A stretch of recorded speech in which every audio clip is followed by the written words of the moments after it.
Dimp Digital presents Idle Game Chat.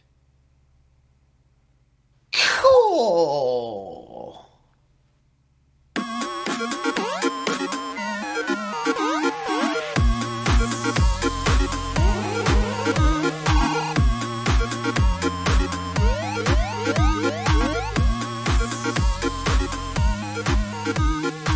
Hello, apps here from Dimp Digital. Welcome to Idle Game Chat. This is the weekly video games podcast where we give our impressions of the games that you can play today and react to the latest news from the wonderful world of video games. We're here every Monday on your favourite podcast app and YouTube, absolutely free. This week, I'm joined once again by a disgraced and dishonest Dimp Digital gaming quiz charlatan. It's Le Cheat. Tom Adkins, not Adcock. Yeah. How's it going? Yeah, ruddy, fantastic. We're getting technology problems. We've got it all Mate. going on, baby. Yeah, I mean, I'll probably talk about my technology problems later on, but you've had nightmares with a similar piece of technology, actually, just a different start of it. It is the Nintendo Switch giving us headaches that we don't want. It's not what's required when we're trying to fit things into small windows. Yeah. Let's kick off because we've got a bit of we're trying a new thing this week. We're doing this podcast in two parts. So those that are watching will notice because I don't know if I'm going to change clothes. Like this fleece I bung It's on. indoor face. Well, this is my work jumper. So you'll definitely be changed. I'll be So this definitely- might still be Well. on for me, those that are watching. The hair will probably be different because I can't always get it to do what it needs to do. I'll just leave it. And that's Natural. that. Yeah. But what we're going to do is Pokemon Arceus has been out. We are recording this on the Friday it's come out, this particular part. They're released. We're going to return later on in the weekend to give our impressions or early impressions of the game. I doubt we'll finish it. I certainly am not planning to breakneck that. It's meant to be a bit of a biggie. So this will be in two parts. There'll be a little intermission halfway through, and then we'll come back just for an impression session. But we'll just crack on with the news and any housekeeping we need here. We're going to try it. I don't know if it works out any better or worse for us in terms of scheduling. It's probably worse in a way. But we will give this a try at least once. We're still in the month of January just, so I can still be trialling things and using agile mythology. Dave going mad about that because that's the wrong interpretation of it. Quick bit of housekeeping. So last week you hopefully would have seen Paper's World Record California Games video go up. Head over to the YouTube channel to check that out. That's a world record. It's a speed run world record. First person at Dimp to do it, and you can have a look and see exactly what he did. Well, it was his idea, and Paper's beating him to the pump. Another milestone. So we've got world records. Then we've hit our 400 subscriber. It's not really a goal. I never set that as a goal on the YouTubes. So that's good. It's been in the 300s for fucking forever. So naturally seeing it slowly move up has been nice in the last few weeks. So that's always good to hear. And I've got an update on the audience split because we've been forever praising our amazing audience in India for being the number one nation in terms of listenership on our audio platforms. This has been a common theme for a while. We are India's favourite, most popular Essex-based video games podcast that's recorded on a Sunday for a Monday. So that's how we get it. Very niche by that label. You ain't be getting in that group. No, you might, but we'll have to come knocking on doors and find out who it might be. But we seem to have rattled some cages elsewhere because we've had an explosion in growth over in the United States. God, the Yanks are loving us. I don't know what they're playing at. They've now gone to a 62.77% share of the audience. So they've just absolutely wiped the floor. That's a similar stranglehold that India used to have. UK is now second, 17.63%, and India falls down to third place, 16.73%.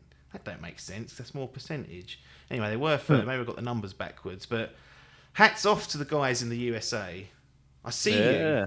I see you in San Jose. I see you in Houston, Texas. I see you in Iowa. I see you in Tennessee. And I see you in New York. India, UK, Up your games. Let's grow this shit. Let people know. You can't be getting in second and third places, letting the Americans take it off your fucking plate. That's the number one thing for you guys. Get a move on. But I checked to see if the numbers have gone down. They hadn't. They've gone up. So I think there's a new podcast app launched somewhere, and it's just it's on there. That's typically how that works. Gone on the front page, and they're like, "Who's this?" Cool. Well, if you're there, thank you. If you're not, might be a bot. Don't matter. Numbers are going up, so that's all I care about. Yeah. Right. Let's crack on to some news-related items. Going to kick off with actually a quick check-in on the Fantasy Gaming League, because we had 2 games released last week that have gone into the scoring pot. We've got Uncharted Legacy of Thieves Collection and Pokemon Arceus. These are both games that are going to go on to Papers Boys in the team one. So Adcock, you're part of that team. And actually, Uncharted was your pick, and that scored a lovely 88 so far as we record this.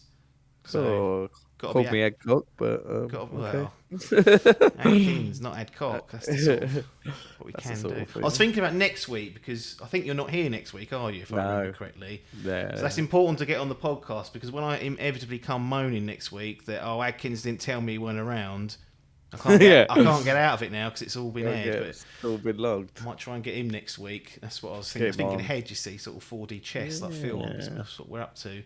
But an 88 there, an 88, it's an 84 it's gone down to as we record this for Pokemon. 244 points accumulated for Papers Boys. Parky's still on 0, but it's a huge month for that. There's like 4, 5, maybe even more games coming out in the next 4 weeks. So that's going to be busy over there. In the Grand Prix, Adkins, you have taken the lead with your Uncharted. So only two other people have got games out. You've got Adcock with Rainbow Six Extraction, which is on a 72.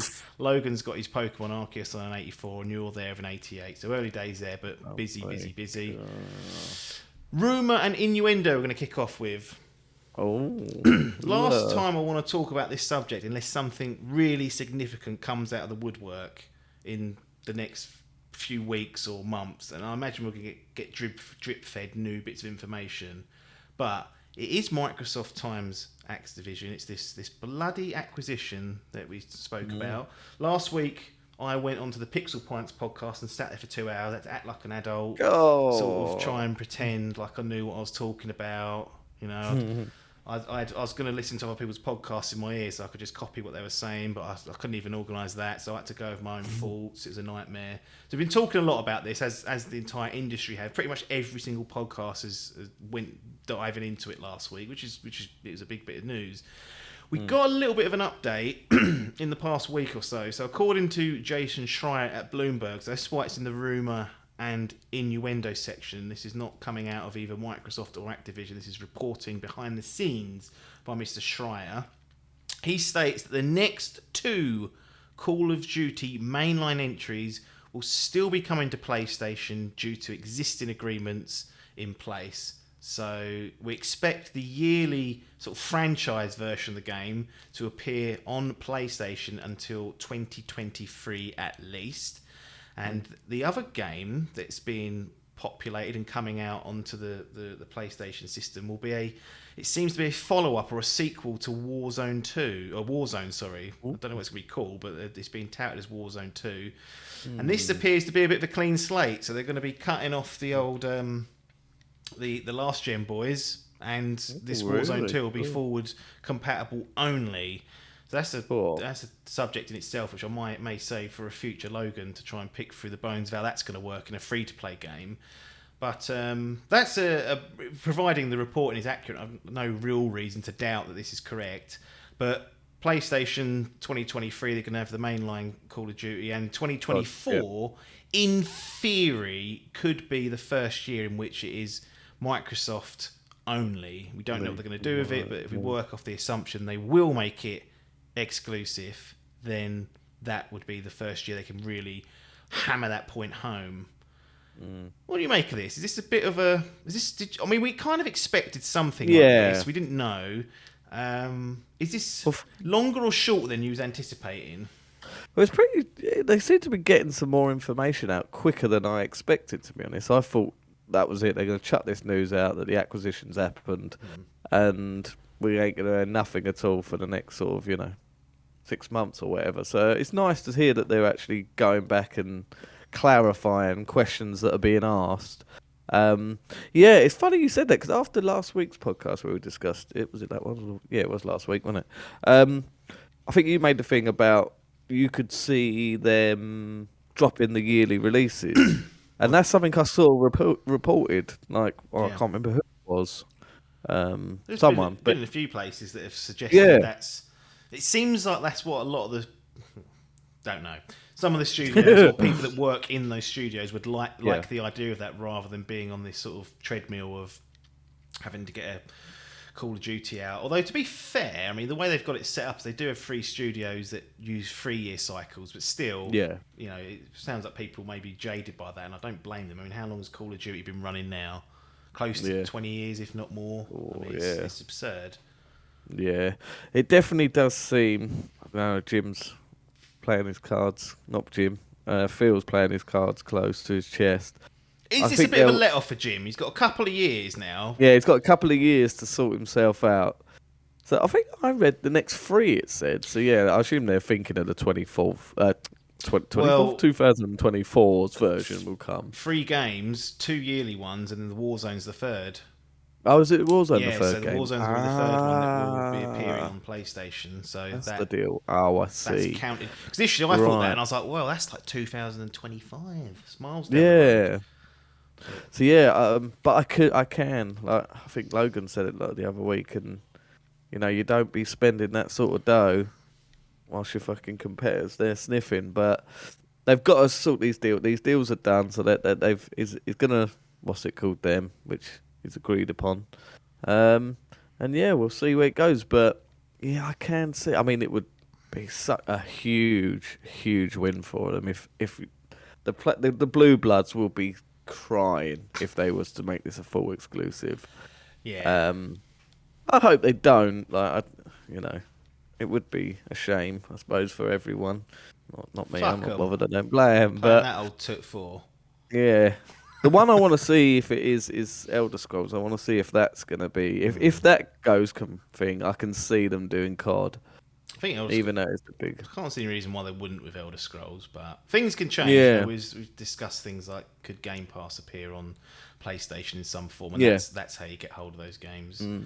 But no, I think Phil's been really good, really transparent with the community. There's been lots of questions. What's going to be happening? What they've... This ain't Phil saying this though. No, this is just he's kept that under the rug. We've kept that, yeah. Shy's had to go in and look around the bins outside the offices. And he's always round those bins, I'm sure. He's a good bin searcher, if nothing else. He's bin excellent dipper. Bin searcher, sir. Come on the podcast with that sort of accolade. Yeah, but I think like with Phil chucking out that tweet as well to say about the agreement, and that to let people know that he's been having these meetings with the head boys. Who? Did Jim call Phil? That's Phil what I call wondered, Jim? yeah. Do you reckon Jim was like, please don't take my COD away, please. Steal it. But yeah, no, it's been transparent because, when the Bethesda deal, there was nothing. It was definitely it was just shut down. It was announced. We didn't hear nothing until they done that round table thing. Yeah, so forgot about that. Do you reckon they'll do one with Bobby? Yeah, Phil and Bobby going, I'm rehabilitating the man. Absolutely. I'm taking him under my wing. He's got a bit of a promotion, but don't you worry, we're going to put him through the right programs. Yeah. Wow. Yeah, potentially. I think they will do something along those lines, especially with Bobby. Not with Bobby, no. Bobby, he'll be already fucking sitting there with his long cock out, just going, ta-ta. See, my view is that this is not problematic for Microsoft or Xbox, but it's an obstacle. It's 2 more years of people making console decisions based on the fact that Call of Duty is going to be on PlayStation for 2 more years. So there are going to be people that aren't going to understand that it may well be gone in 2024. But that's so far down the road. You think how many million consoles are going to be produced, sold by then? People are going to be buying it, and then once they're in that ecosystem, like it's difficult to get people to move over and change. So it's given Jim a little bit of extra rope. Here's what I'm thinking for Phil though. Might not even be legal, because there's Oh. contractual stuff in place. I don't know, but on the assumption that this could be done, I'm Phil. I'll get me a little telephone here. He's got one of these, I reckon. That's a Samsung for people who are listening.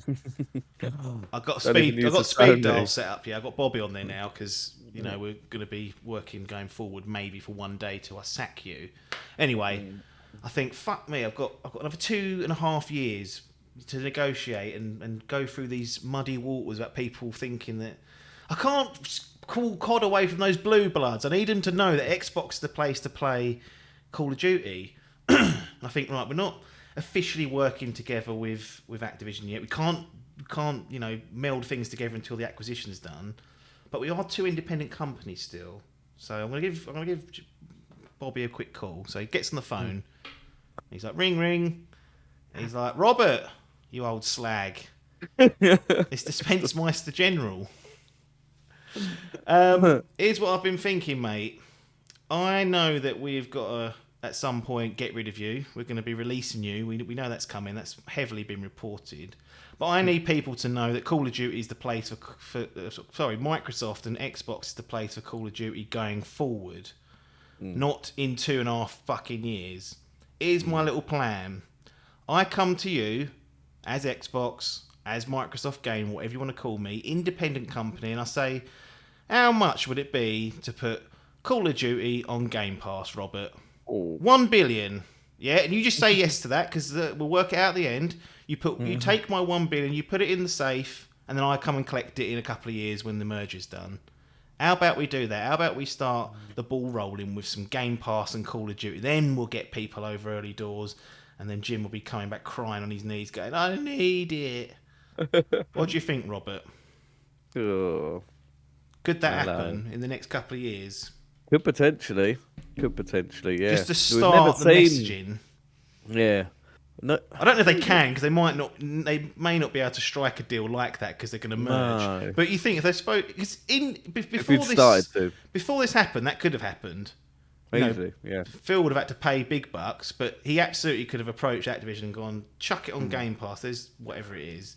I was trying to think. We've never had there's never been a Call of Duty on any streaming service. I think did we get Black Ops 4 as a Games for Gold, or was it a PS Plus? I think there's one Call of Duty in the PS Plus collection, and I'm not certain, but no. I thought at one point World War II was in Game Pass, but years later, because I played the campaign of that one, unless I bought it and sold it, which is highly possible.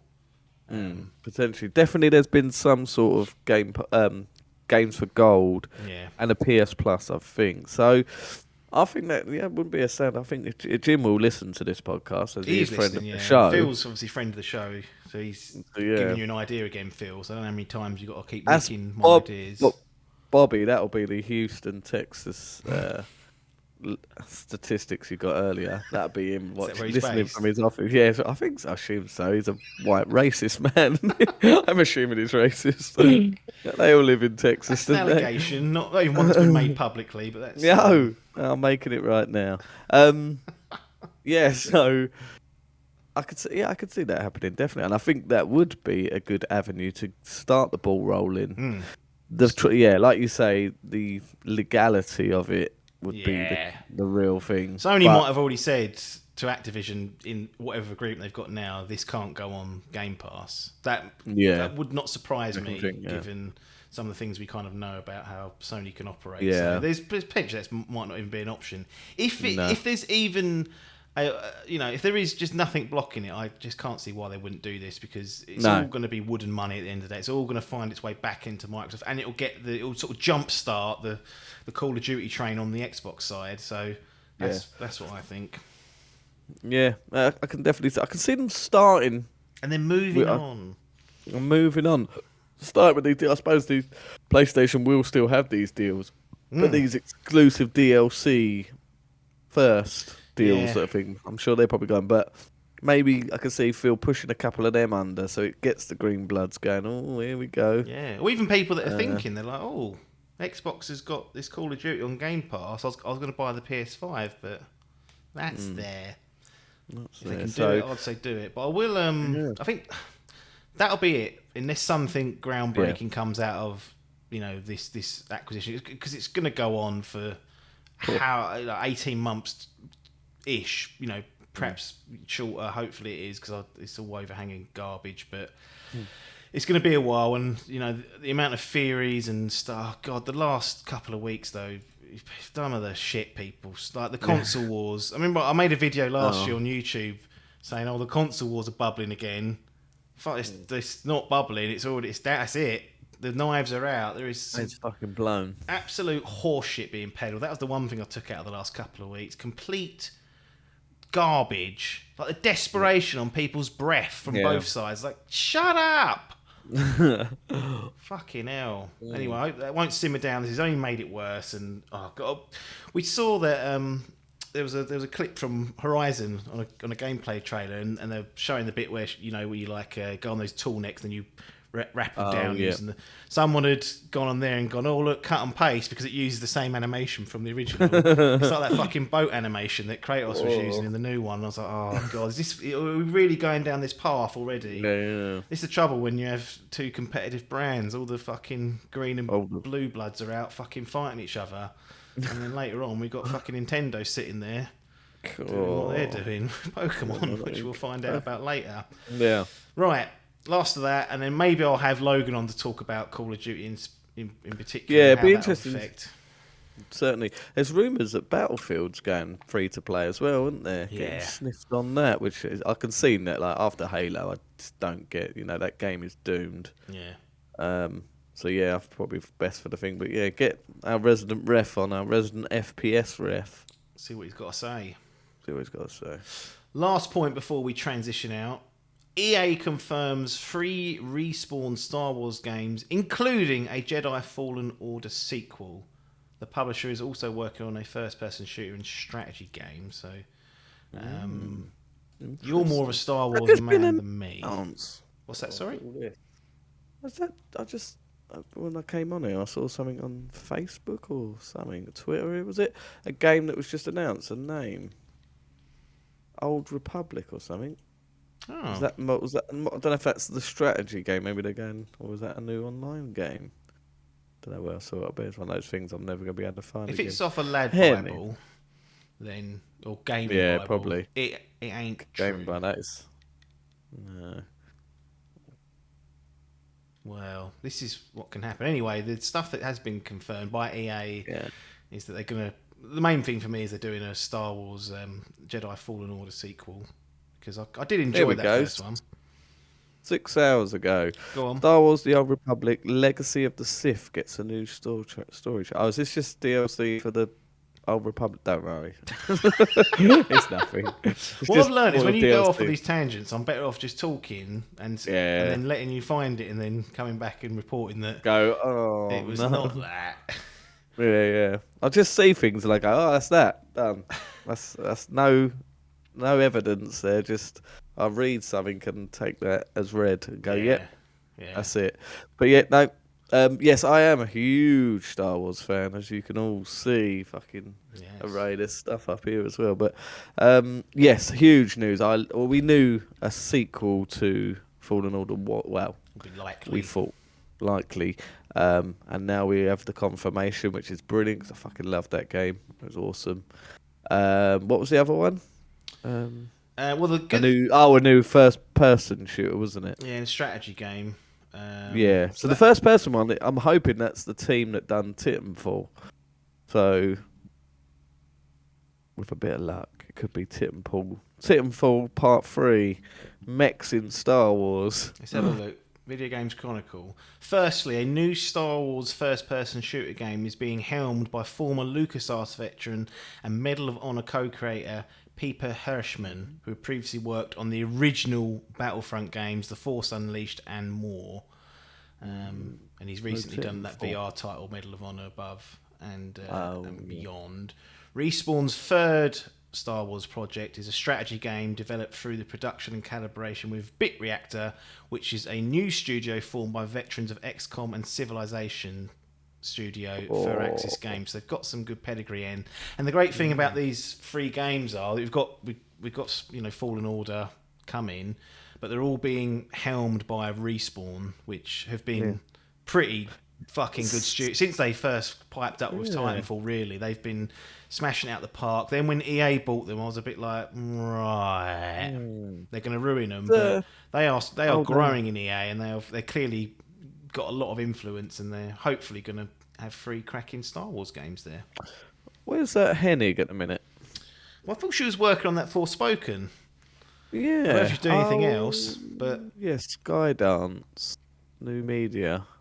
That's where I thought she was. I thought did she go? She went to a Respawn. Did she? What did she do? I think it was Respawn. I know she was working at EA to do a Star Wars game, and it got cancelled. Got cancelled. That one. There's been some new footage released of that 3113. Oh yeah. Oh, that looked bloody good. That game. Well, I think she had something to do with that. That's basically the Mandalorian the game, that old Boba Fett one. So why that's not now being resurrected, or a new Mandalorian game's not being created, I just don't understand. But no, is there a chance? I mean, this is funny because EA had the Star Wars license exclusively for fucking ages. I can't remember how long it was now, but they did fuck all with it. Let's be honest.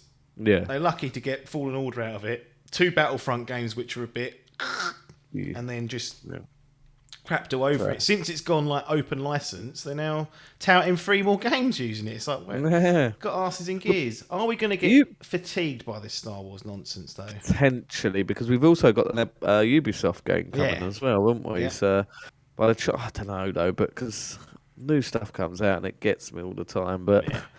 Well, not that new fucking Boba Fett series, that's tosh. But that's another conversation. Actually, saying that, this week's episode was fucking incredible. I've heard about all this.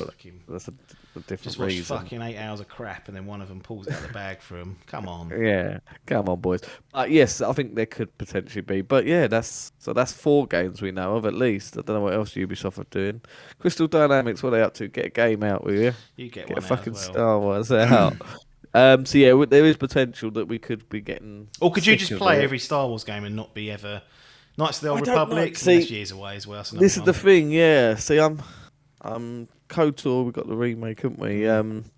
What's it called? There's the old. I've not played any of these. Like the one that's on PC, the MMO. I've not played that. No, I've not played that. I heard it's quite good, but it is an MMO, so I don't know if I can trust people when they say that. Yeah, strategy games are not really my jam. So it's quite good that there's loads of different types of games. So we say we'll get burnt out, but maybe if they're released within a certain time period, you might sort of think, well, I'm more of a FPS guy, action adventure. Yeah. Therefore, that strategy game ain't even getting a look in until it all comes out to 97, and all the other games are 60s. And you go, well, what's happened there? So, EA had previously said that it's previously signed a Star Wars exclusivity deal signed in 2013 for 10 years. Oh, blimey. I mean, that is... Who owns Respawn? EA now.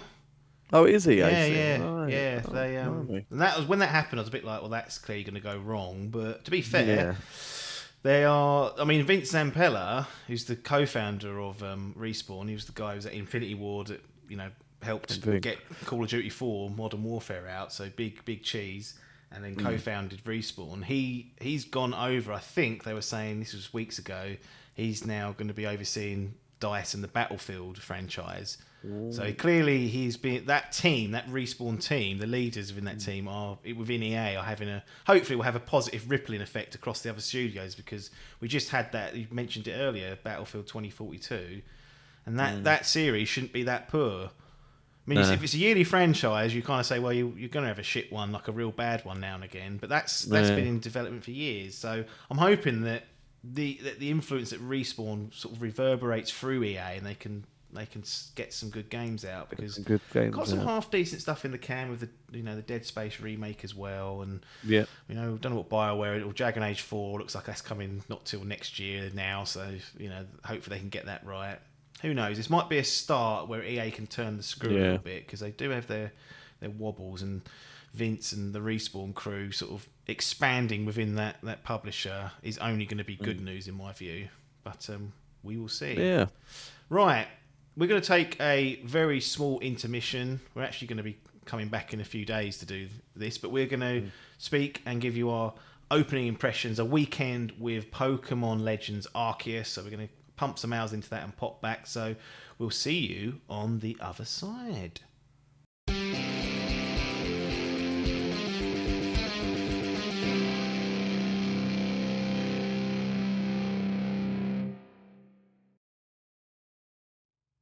So here we are then, back with some early impressions of Pokemon Legends Arceus. Hope you enjoyed that little transition. I kept the same fleece on. So I did, I fucked it. Adkins has changed his clothes. I did have a jump. I took my jumper off, and this is what was underneath. Fucking the Atari. There we go, classic. That's classic stuff. So yeah, we've been playing throughout the weekend. It's now Sunday as we record this. Just as a quick primer so people can get an idea of how long you've spent with it. How long have you managed to pump into Arceus? Oh, not much as I wanted to, but I am just over 9 hours. Yep. I'm 13. So not a little bit more. But me, I'm slow. Yeah. So I've been really fucking about. We'll probably talk about the bits and pieces, but I'm on like my 4th star, I think. Cool. Above me. Well, that's what happens when you put the work in. I don't want to leave the area I'm in at a minute until I'm playing it like a Ubisoft game. I'm chicking shit off. Yeah. Which is difficult, but we'll give. So that's where we're at. That's sort of cards on the table. You can get an idea and gauge how much we've played of it. We've sunk a fair bit of time, but nowhere near the back end of the game at all. Let's just get the elephant in the room out the way with, because the one thing that's been consistent throughout the hype cycle of this, throughout the trailers, everything we've seen, was the presentation and or performance of it. And once you get your hands on it, you chuck it in that. Well, I chuck it in that docked mode. Yeah. I blow it up on that beautiful OLED, and it's absolute butters. It is. It's a crime against technology putting this thing on the OLED. Really. 2022. I really don't know what else to say other than it's just it looks not very good at all. Like, there's not. I don't want to dwell on it because it is that simple. Have you had a different experience? Because I assume you've played a bit more on handheld potentially. Yeah, I've got to say, I'm probably about 80% on handheld. 20% I was farting about, which I'll explain. Fucking started off to an absolute stinker. Well, I nearly couldn't buy it either, so the Switch hasn't covered itself in glory throughout this week, so we'll get into that. We're getting to that, but cast that aside. See, I'm about 80-20. I do think it does look better because it's so condensed down and it's less notable. But yeah, I've got to agree with you. I put it up on that 55-inch OLED. I was like, cool. Now, the franchise has never been one for graphics. They do it well of the style that they go for. They can mirror that a lot. They can sort of blend that in, especially like with Let's Go. It was all very anime site, like cell shaded type thing, and if you actually go back and look at the textures that are there, they are just bland thing, but they do cover it well. Right. Whereas I feel this one, because it's a big open world, you're noticing a lot more big open textures on, like there's mountains and grasslands and stuff, and they really stand out. It's almost, they're not going for realism, but it's certainly a more realistic looking. It's along the lines of Breath of the Wild, that sort of style, but it really does. Yeah, it falls flat, unfortunately, because that is the textures. They are flat. They look worse. Yeah. Than when you see games on PC and they put them on the low. I think I saw one of Witcher on low settings. Yeah. And it's just like a blurry mess. It's really and they look equivalent of that. And in 2022, I know this Switch ain't a powerhouse in comparison to current gen consoles. But I've played games. I've like the likes of Luigi's Mansion 3, Astral Chain, Breath of the Wild itself. Yep. They're passable games. They like Monster Hunter Rise looked alright. Monster Hunter Rise, yeah. There's stuff on there. There's some questionable textures there, but nothing. This conversation wasn't happening when that came out. Not hugely, anyway. And yeah, this really is under par. I don't know if this is a rush job to get it out the door, I don't know, I've but been I've been thinking about that. What's going on here? Because it's not just the look of the game. Like, it doesn't run that well anymore. Yeah, The frame rate's no. 100% not stable. The No. open world's bleak. It's pretty empty in Barren comparison. Wasteland 2.0, they're calling it. Yeah, it is. And there's tons of pop-in, like all stuff fading in and out. I was doing a side mission where I had to find 3 certain Pokemon. Yeah. And it was in the home hub place, like the town or wherever you do most of your stuff. Yeah. And I was worried that I was trying to find this Pokemon. I was looking all the way around for it, but I was so worried that I thought I've got to go to the edges of this map because I don't think it's going to pop in. Even if I sort of go towards that, I could be 10 foot away, and I think, has that popped in yet? So I have to make sure I go to the edge, like you say, because that popping is a stinker. Yeah. Because it's open, like, world 3D. You can't. You can get to high points in the game. You can have a good look, but you'll never know what's down there. Like, there's no detail. It's no Lord. Yeah, it really isn't very good at all. And the frame rate's not great either. So that's not stable. Yeah, maybe stinkers when I'm sort of turning around or sort of going from section to section. You get like hitches and it's a choppy game, a choppy. The other thing I noticed is this is common in quite a lot of games, but particularly in Legends Arceus, if you do get close enough to a Pokemon for it to pop in, if you have to be pretty close. Sometimes if you look in the background, you can see the animations are running at like 10 FPS. Like, it's really. I had one yesterday. It was a bird, and it was just flapping. Yeah. It was like. It was like this. I was like, just cut out I know there's birds up there. Just leave it.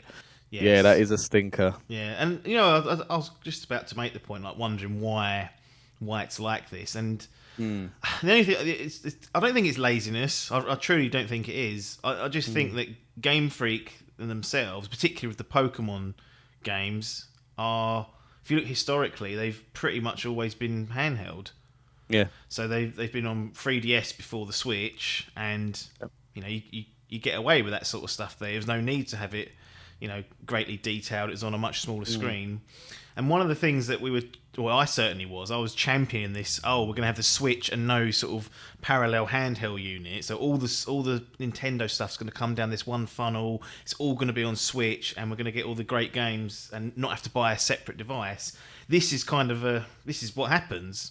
We've clearly got a studio and a developer there that, for whatever reason, can't produce something that looks good on a large scale, and that's, I guess, it's to pick your poison. It's like, do you have a separate handheld where these all go on and look, as they should do on a handheld, or do you bump it on the Switch, and then we have slight disappointments? Now we have to reiterate, the Switch is a handheld itself. Yeah. So again, the dock confuses things because you pump it on the telly and think, fuck my old boots, what is that? But in reality, though, the thing is running as a handheld, and that's the baseline for it. So I don't know, it's kind of caught between the technology, whereas a lot of the games that we've spoken about historically on the Switch tend to straddle the line quite well.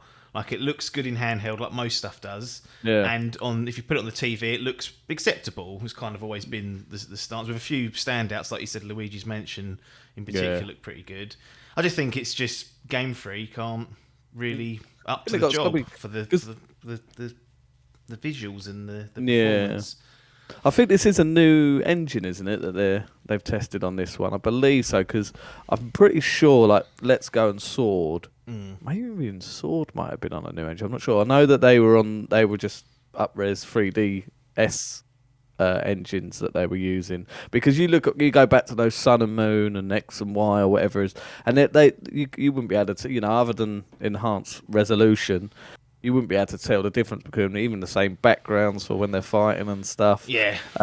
So yeah, and it's much for Sword. So this is a complete change, but yeah, it really isn't up to scratch in the quality departments. And yeah, that frame rate, I'm hoping that could be patched out. Over time they can get some. Well, the only thing to do is lower the fidelity even more to get that frame rate up. I know. Yeah. But yeah, if you get get on that fucking reindeer and start roaring round, you'll see that tank. And anytime you sprint, I just notice like a stuttering, and I'm like, oh god. I mean, it's one of those things.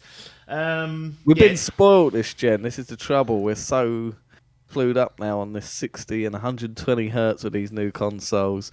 We've got the Master Race going on, so we watch Digital Foundry every week, so we know that our brains have been fine-tuned for these little hitches. Just had Uncharted 4 come out on the PS5 last week as well. Looking absolute brilliant. Brilliant. Give this to Biff and we'll see if the hitches are furthering, but I think he would notice on something like this because it is jarring. Yeah. The graphics, like I say, they are rough, but I will report that there haven't been that much of a distraction. You can't. It's not it's not like a game you go, well, that's unplayable. That's disgusting. They're not great, but it hasn't marred too much my experience. I don't know about yourself. To start with, I found it quite distracting. I did. I was like, look at those jagged, and then just after a while, I don't know if my eyes suddenly got worse. I definitely need glasses now. Like everything's softened up, but I've essentially just got used to it. And it is have you gone handheld for any of it, or have you just chucked it on? Funny enough, I played a couple of hours this afternoon on handheld, and I mean, I get a neck ache. Yeah, no one's solved that problem for me. How do you not get neck ache, or you get? Because you get arm ache if you hold it. Yep. I get finger aches at the back as well. Yeah, and especially with the OLED model, there's like these little nubs at the bottom with your little pinkies. Always rub on them. I don't know whose fault that. I have been looking into getting one of these like handheld things where they make it a bit chunkier, make it feel more like a controller. Yeah. I think there's a couple on Amazon, Skull Candy or something, or Skull something. But yeah, just to enhance the handheld experience. But yeah, I do agree. You do get that neck ache from there. I don't know how these Japanese people, that's all they do, isn't they? Sit on their mobiles and their phone. They're on that train. Bullet train. I just get used to it, just looking like that all day long. Yeah, I can't deal with it. But I did play a bit, and it ran about the same. Didn't have any problems. Yeah, had no crashes or anything like that. It's purely just been aesthetically, and sometimes it chugs, and it's just like we are. You're right. We are spoilt in terms of performance, even for most games these days. This isn't like the 360 and PS3 era where it's just come as a given that you'd put Fallout on and it would run like trash mostly. Like last couple of gens have been really, really good, and they kind of, this is for them. This is an ambitious game, and I think that's what we should talk about, because I feel like your mileage, is going to vary in terms of whether you can accept the bad looks and the performance. So if you've seen the trailers, if you've seen the marketing, there's no special source that when you put it on your Switch or TV or run it in handheld that it suddenly looks better. It looks like it does in the trailers. So that's something you're just going to have to either get over, and if you can't get over it, it might mar your experience. But I must say that on balance, I'm enjoying it. I think I've not played a Pokemon game properly for it might be 20 years now. I'm talking properly. Like honestly, to be fair, mine was only since Let's Go. So yeah, but then you went ahead and went and got Sword and Shield as well. So you've got a really good reference point. In fact, the last sort of 3 entries. This is basically the childhood dream. This is what you've always said, isn't it? Becoming like a full 3D world to explore, open zones, it seems, although we're sceptical whether you can actually travel between them. We might be able to, but that's neither here nor there, because each of the zones are pretty big. The openness that this provides and the opportunities that come with that are just unparalleled. Like the fact you can just engage with the Pokemon in so many different ways, or choose not to, and you're not going to get stuffed up with random encounters that you haven't been looking forward to. But yeah, I'll hand over to you, because I actually want to know what it's like, and is it really that much different in comparison to something like Sword and Shield, which you finished very recently? Yeah, it is quite different, to be fair. Yeah, I mean, in that game you had what they called the wild area, which essentially was the Wildlands. It was essentially a condensed version of this game. It was the first time that you could control the camera with the right stick. But you can only do it in that area. Only in that area. It's literally, if you can go to the edge of that area and you go straight onto a road, and that's it. You're locked back in and you can't move. It was weird. But yeah, that was like a small taste of that, of this. And yeah, it's got to say, but with those games, they've always, from day dot, back in 99 was it to start? Something like that. I can't remember, 96. It was like, 96 it was, Red and Blue. Was it? Red and Blue. You've always you start in an area and you go through the routes, and it's route 1, and every way you'll come across some fella and he'll pick up, and you have to battle your Pokemon with him. Yeah. Whereas this, it cuts that out completely. It really is open world. You're going from, you can go anywhere, and you're not getting snarled up in, oh, you come here, I want to battle. Yeah. They've taken the gym aspects. There's no gyms in this one. It's a complete different story. You have a complete different mission to, literally, I mean, Let's Go and Sword and Shield. You're essentially, it's the same stories. You got go through the Shield. They stick an extra tournament in there for good measure, but different story on there. But they're boiled down. They're exactly the same. You got to get your badges, become the Pokemon Master. Job done. I think that's been the same for the last 20 odd years. They chuck a different spin on it, call it a different name, chuck a 200 new Pokemon in, and go, yep, 50 quid, please. So yeah, I've got to say, this, in terms of structure, in terms of actually catching them all, it is a complete different endeavor, and I'm quite enjoying it. It's a nice welcome change. It has got stagnant, the Pokemon series. Certainly I've only been playing it properly for 3 years or whatever it's for. When did that 16 was it that game came out? Which one? Let's Go. Let's Go, yeah. It was just after 2018, was it? Cool. When did Pokemon Go come out? Was that 16? Yeah, I think so. So 17, yeah. 17 it could have been. But yeah, I'm enjoying it. It is completely different in terms of route. There is an element of skill now into catching a Pokemon. Whereas before, especially, Let's Go. I mean, a baby could play that game. You just play a button, it throws a ball at it. So there was nothing in that. You had the wild area and sword, so there was a bit, it was easier to catch them. Whereas this, you full control of your character, full control of the camera. You could easily, it's not easy because it's quite hard. It'd be quite hard to fight this up, but I mean, you can throw, if you're hiding behind a rock and you can throw a ball, it can hit the rock and fly off, and then you've stuffed it. There is an element of skill into catching these, and certainly the harder it's becoming, it's not as easy as just throwing one Pokeball at it. You've got to distract it, use your berries. You get more and more aggressive type Pokemon, so you can get snarled up. Yeah, and you can actually battle multiple ones at any one time. Yeah, I've been bum rushed a couple of times. I was like, I had a couple of Geo dudes. I had one jump out of a rock, thing, like rock, a ore or something. Ore that I was collecting, and then one snuck up behind, and all of a sudden I had 2-on-1. I was like, cool, ref, triple threat going on here. So, but yeah, it's really simplistic in its new ways. Like when you're bored, it's that you are just filling that Pokedex. It has gone back to basics. That is literally the goal now. It's still a simplistic one, and it's these Pokemon stories, they're never going to be winning no narrative awards, and they don't need to be. It sets it won't. No, it sets the scene, lets you go off, and it's just fun. It's the core hook of the game is fun, just to roar around, find these different Pokemon. Every now and again, you get a rare one. You're like, cool, I've not seen one of them, and the mechanics they're introducing to the game are fun. Like these Pokedex, you have to fill it, but it's not go and catch these 200 odd Pokemon. It's go them, you have to investigate them, build up their levels type thing, their Pokemon research to get them to a top level. You got side missions as well in this game, which you didn't really get. You had the odd in other games, but you've actually got to go off and do these quests and come back. You've got satchels you've got to find. There's collectibles. There's stuff we've not even unlocked, so we don't really know yet. But there's a plethora of things to do, and it's stuff that you've never done in a Pokemon game. So I do tip my hat to them in terms of taking this leap and making it different. What you said there is important. Actually, we've never done this in a Pokemon game before. Because if you're coming along to this party not really attached to the Pokemon or interested in Pokemon as a franchise or a universe to go in, you've probably done the sort of activities that you're being asked to do dozens and dozens of times in other open world games. Yeah. That has to be said. It's just this time you're catching Pokemon and you're battling them and you're building them up and you're building up a nice stable as well. It's the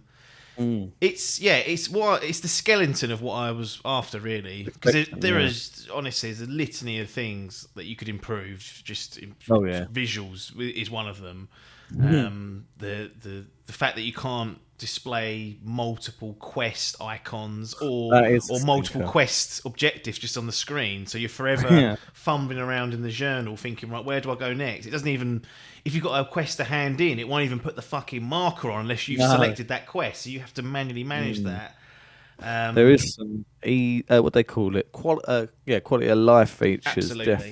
Absolutely. Some a big one for me is being able to switch your team on the fly. Yes, you can do it out. So once you have the home area, a lot of people have been calling this game sort of Legend of Pokemon Breath of the. It's taking so many key notes from it. Like even when you go to a new area, it'll go diddling, like a little like. So this game stinks of Breath of the Wild, and it reeks of Monster Hunter. Dirty old breath. Dirty old Breath of the Wild.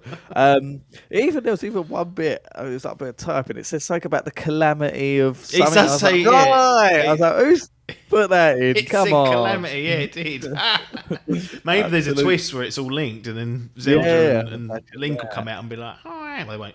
Well, Link won't talk. Will he? The fucking mute, but. No, that's it. But yeah, so you got the home hub, very much like Monster Hunter. So you have your home where you can do bits, and that's where you typically get your missions from, and then you'll go out into these areas of wild, and that's where you do your Pokemon hunting. So you can change your Pokemon in the home area, which is quite big in itself. Since you get you must have seen it in the trailers, everybody, but I'm calling it the reindeer, but it's just like some sort of deer Pokemon, and it's an absolute mount, and it roars around that open world. But once I got that, then going back to the hub and walking around there, I'm like, fucking let me get my deer out to go around here, because this is taking ages to get from A to B. But yeah, so you can change your party there. And when you go out into the wild, you set up camps, but it's only sort of one or two each area.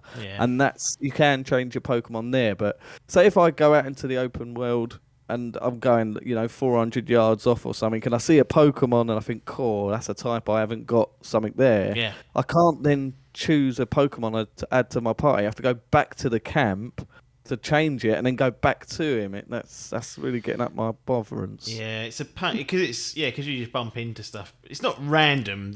All the stuff's cool, because I've noticed when I go back the same, because there's different types of Pokemon. Obviously, there's a few hundred, I guess, of different species. Then you've got like male, female versions that you don't really know unless you. And I think you can tell visually on some of them. There's a visual cue, but most of them you won't know till you've caught them. But then the other type of Pokemon that are roaming around in the wild are called alphas, and alphas are like stronger versions of your typical, say, Geodude. There'll be an alpha version of Geodude. Don't be tackling him when you first play. No, they make that mistake. They're usually high level, and they will have usually a unique skill that a typical Geodude won't have. So at the moment, I'm trying to build a team full of alphas, barring my sort of your opening partner Pokemon. So. I'll keep that old fucker there because he's the OG one. But just out of interest, who did you go for? What's that little fire one? Quill something. I don't know anyone who hasn't gone for it. No. I mean, really, we should tell Ogsworth Salmon to choose something different so we can trade it. He always goes for the other ones. Yeah. He's a shield man. He's a fucking Y man. Backwards bastard. He's an EV man. He loves the other side. No. So you've got these different types of Pokemon roaring around. But if you go back. If you see an alpha and you think you lose to it or you can't capture it in that particular moment, you go back and it'll be there. Like they don't randomly spawn. They are there patrolling usually. I don't know if there's certain times of day when they patrol or whatnot, because that does change the type of Pokemon that are out there in the wild. So nighttime there's typically more Zubats and other nefarious creatures out there, as in the day it's a little bit more pleasant, but there are certain weather conditions that change things as well. So I'm thinking in my 9 hours of play, I've only had it rain once. Listen down. I used to say that Old Wakeram was the driest place in Britain, so it's the driest place in the Pokemon lands potentially.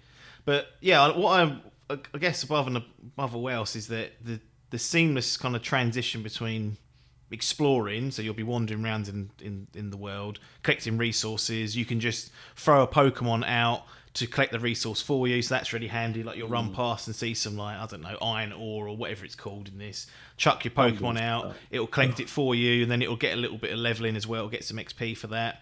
And then you'll come up against a wild Pokemon, it'll just be sort of wandering around in its habitat. It might sleep, so some of them I've caught falling asleep, and then you can capture them easier.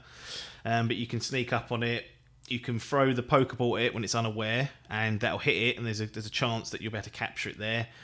Sometimes they will get out, sometimes it will click, and you'll keep it. And if you are spotted, depending on the personality of the Pokemon, it'll either run away or it'll try and attack you. And once it attacks you, you don't have to immediately engage in battle. This is all seamless. This is all happening in real time. It will start firing attacks out on you, and you, as the trainer, or as the Pokemon, I could call it trainer because that's what they've always been called. Not quite in this one, but you have to dodge the actual attacks. You can choose dodge. You can't attack the Pokemon without throwing a Pokemon at them, but you can just run away at that point. And if you fucking kick the bastard. Yeah, you should be able to go up and thump it, but you can't. But yeah, you can get stuck with status effects. Like I got paralysed once, getting stuck by some lightning fucker, and my character was stuck. Hits you enough times, you'll die, you'll faint, and you'll lose a shitload. Is it a shitload of items that you lose? I think I lost about 5 items, but it was like 3 revives. It was a hefty. It was a stinger. It was.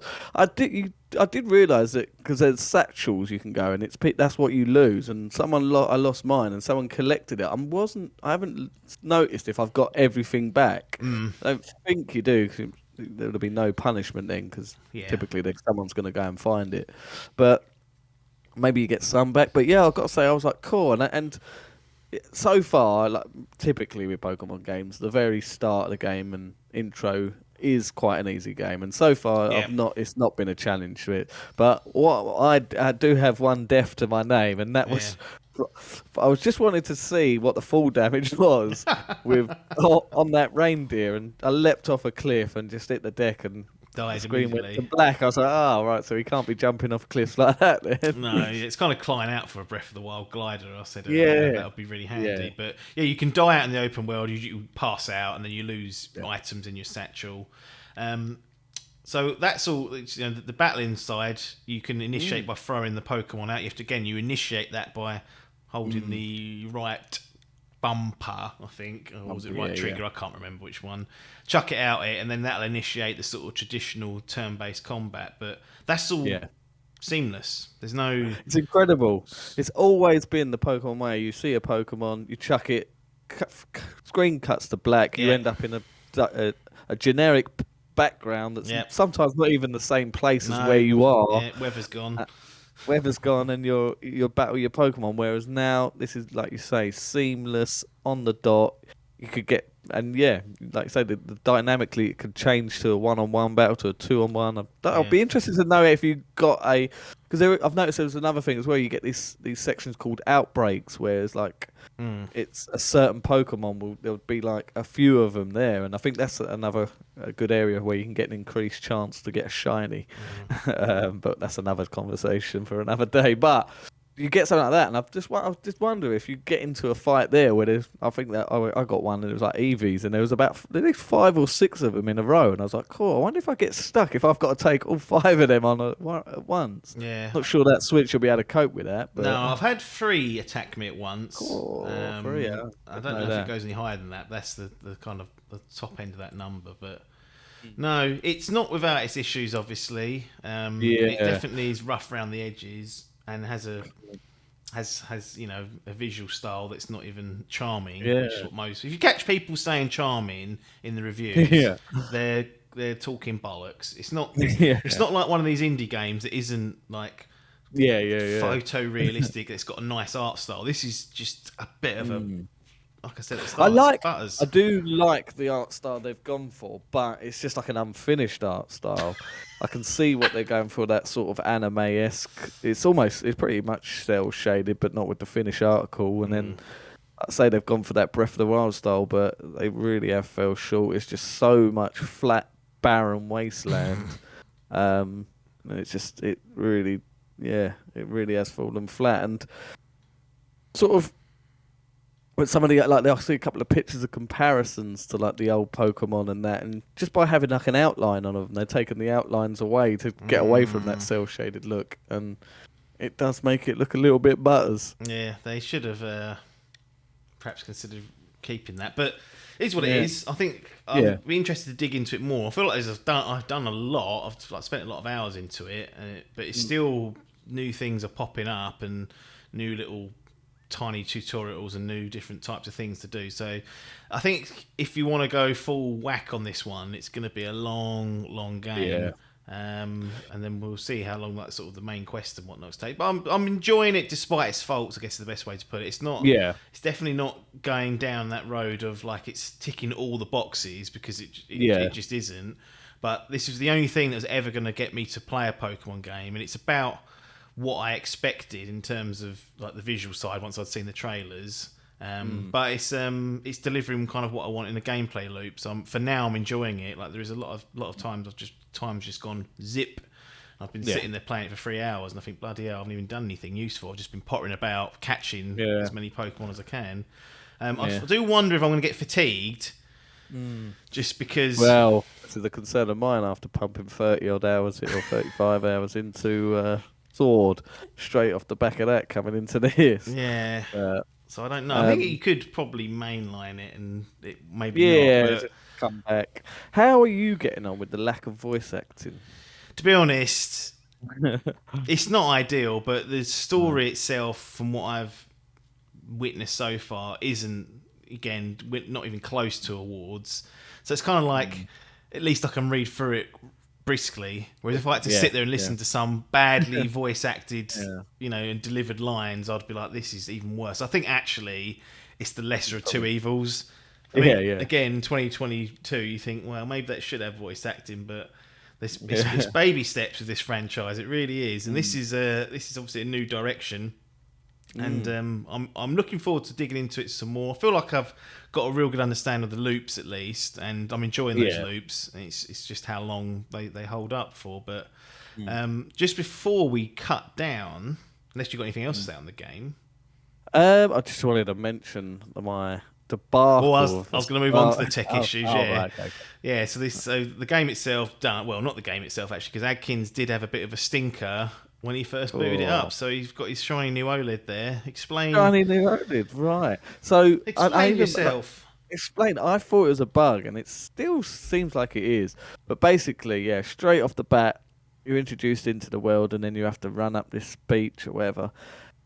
My Joy-Con, I've got no issue. My old Joy-Cons, they had drift, so there's issues there. I can get that. This shiny new OLED, perfect thing. All the buttons work. Everything's golden. What was happening, if I angled the Joy-Cons to the left or to the right or down or even to an angle, perfect running. If I pulled the directional button directly up, he started walking. And I was like... And you'd let go of the analog stick? No, it would stop. It'd stop if I let go, but I just couldn't run forward. He would only walk forward. But if I went slightly diagonal, he'd start running again. So I could not run forward or up. I just could not... it just wouldn't. He just kept walking. And I was like, this can't be part of the game, surely. I even texted you, didn't I? Say, please tell me this is just... At first, I thought he was in like a story bit and he was following someone. And it's forced you to walk. And I was like... That's what it felt like. Because I thought, like at the beginning when you meet the professor, and I thought, he said, follow me. And I thought, oh, right, he wants me to walk to follow him. And then when he kept doing it, he was like, right, now come over to here. And I was like... This doesn't feel like it should be doing this, because I can run diagonally. So surely I can't be running diagonally throughout the whole game. And I text you, didn't I? Say, like, please tell me this doesn't do this. And like, obviously you were confused by it because you were like, what? And then luckily, you told me, you said, right, stick it in that OLED and try the Pro Controller. Done that and it worked flawless. And I was like, right, more what is going on here? So now I thought, oh fuck's sake! Now I've got a fucking broken OLED controller. So I was swapping it out. I even swapped it out for my old OG Switch controller, which has drift, and that worked flawlessly. And I was like, what? Right, how's my perfectly months-old Joy-Con having problems, but my drift-ridden 5-year-old console working flawlessly? Yeah, so it was bugging me out. I think I must have spent about an hour trying to fucking fiddle about with that. Then I got that down to the Bile Factory, what we like to call Reddit. Yep. And noticed that there was a few people on there that were having the same issue. And yeah, I don't know what the hell it was, but one kind lad did explain that if you calibrate the sticks, it will eradicate it. So I've done that. And since I've had no further issues. But strange, isn't it? A very strange issue. Yeah, I don't know if it's just these OLEDs or. Yeah, I don't know. I didn't have any when I played on my sort of OG. OG Switch. I only played it for a couple of hours, but I didn't notice anything like that. But I was thinking, oh god, Adkins has got a duff Joy-Con. Yeah. Well, this is it. Yeah, I just thought I've not experienced any other problems. I definitely hasn't got drift because I'm cautious of that now. I'm always checking just to make sure. And I know these Joy-Cons are tut anyway, and they're not up to snuff. But the weirdest bug, I don't know if that's something that's going to be recognised and ironed out, or I have no idea. But yeah, I'm glad it wasn't just me, and it seems to be an issue, so it's a bug. But that was straight off the bat, so that was my first impression of the game. And I was like, "Fuck me, what is this?" Not Here very we go. good. Well, I didn't even get to fucking download the game when I had issues. So I put my Switch on. I've not played it for a few months. I can't remember the last time I even... Dread. Yeah, Metroid was the last time I played it. So it's been off since then, pretty much. I may have popped it on once or twice. So I had a little dabble. I put it on, and I was like, right. Thursday night it was, and I thought, right, I'm going to download or buy the game digitally and have it preload if it lets me, and just commit to this because it's coming out about where I thought. The visuals are what they are, but I've been moaning for years and years and years that I want this, so I'm going to dive in because I think I'm going to have a good time with it. Couldn't connect the Switch to the internet. First of all, I put the store on. It didn't even tell me it wasn't connected to the internet. It just kept swirling around, going diddling, diddling, diddling, diddling, and then it would time out, and I was like, right, is the Switch store down? Maybe that's the problem. Checked. No, it's not. That's all working. And I was like, oh, for fuck's sake. And I thought, right, I'll try and update software or update the Switch itself so it's got a new version. Again, went diddling, diddling, diddling. No, can't do that either. And I was like, oh, for goodness sake. Had 3 full bars on the Wi-Fi bit. And I was like, oh, right, what's going on here? So I thought, I'll disconnect the internet, redo it, take the Switch's sort of settings off, put the password back and all that good stuff. Did that. This time it wouldn't even connect. It'd say, no, can't connect. And I was like, oh my goodness. This went on for about an hour and a half of just trying various things. I power cycled the Switch. At one point, I was like, am I going to have to factory reset the Switch? Like, there is a way, I think, of doing it and keeping your saves, but I don't want to go down that road. And then eventually I was like, you know what? I'm just going to try resetting the router. Did that. Didn't work. And I was like, for goodness sake. I thought, I don't know what. I've heard this before. I'll power cycle it. I'll power cycle the actual modem, the router. Everything else is working fine. So everything else that's connected to it, either wirelessly or wired, has been absolutely fine. But I thought, for the sake of this Pokemon, let's do it. Pulled the plug out, left it for 30 seconds, put it back in, power cycled it, put the Switch on, put the password in. Ding! Like, you fucking cunt, I thought. Been running around like a blue arse fly Thursday evening trying to get my Pokemon sorted, and that happened. I was like, what is going on with this thing? So technical disasters for the Switch. Yeah, we have technical. No, we've had 2 stinkers. 2 stinkers. Straight off the bat. Yeah, luckily I've not had any crashes or anything like that so far. No, I haven't. No. Very rarely do I have that on the Switch, to be fair to it. Yeah, I've got to say it's pretty good in terms of crashes. I suppose those discs crash a lot more often, these little cartridges, but no. So other than that, it's been enjoyment, thank God. It's just interesting. It'd be interesting to hear from I don't know if we've got any. I suppose maybe is Paul, our resident Pokemon guy? Was he a 3DS Pokemon man, or never know what that kid played or not? Yeah, I don't know actually. He's not got his Switch at the moment. He's lent that to his brother to play this. So right. He's going to be waiting a while. Cool. Is it not him who's been rattling through Pokemon Let's Go? Is that his brother? That's his brother. I don't know if he's using his profile or not.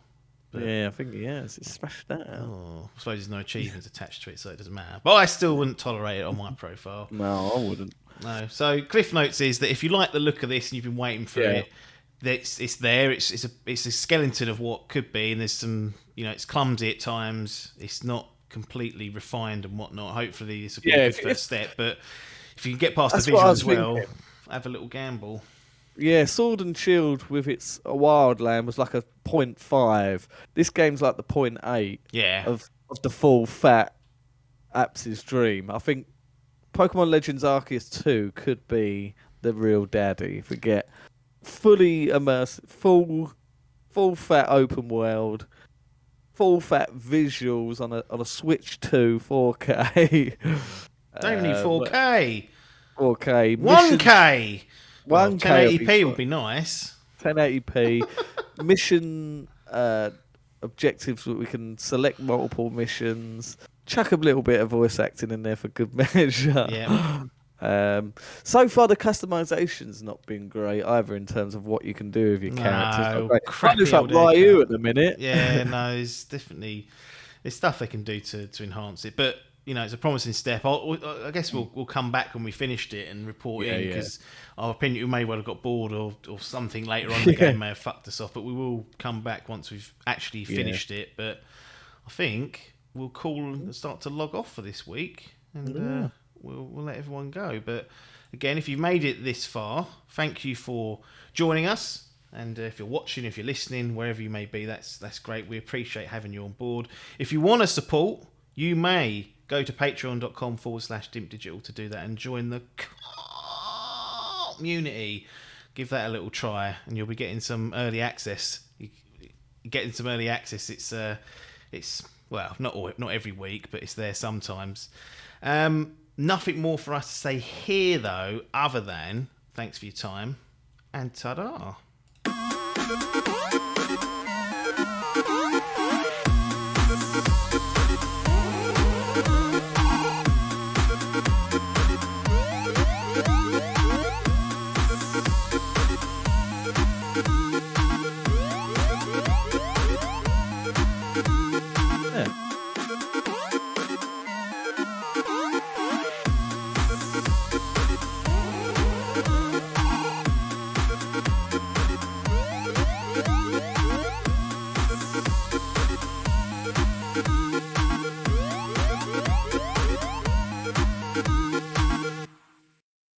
This was a Dimp Digital production.